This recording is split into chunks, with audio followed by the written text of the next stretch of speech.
Hello, Budil at Nim. Kamusta na kayo? Talaga? Mag-iingat kayo palagi, ah. Alin, anong kailangan mo gano'n? Sa totoo lang ay, noon ko pa nais na lumapit sa'yo. Upang tayo muling magkausap ng masinsinan.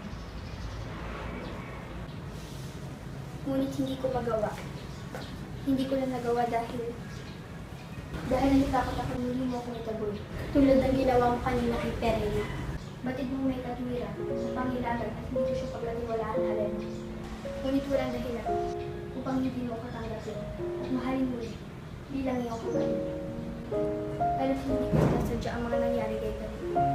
Ako ngayon ko lang kasi kami pala yun. Tama na, Danaya. Huwag na natin pag-usapan pa ito. Salamat kay Mira. Nakita niya muli sa akin si Kalin. Ngayon ay alam ko na nasa mabuti siyang kalagayan. Paano mo siya nakita?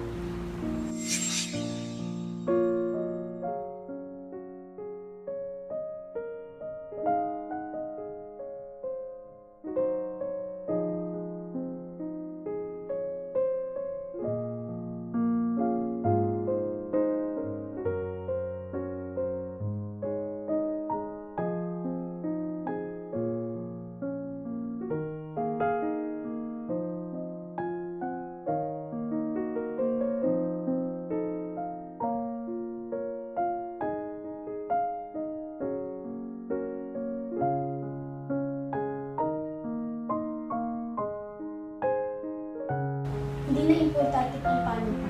Ang importante ay nais mong malaman mo na hindi na ako balik sa'yo. Pinapatawad na kita.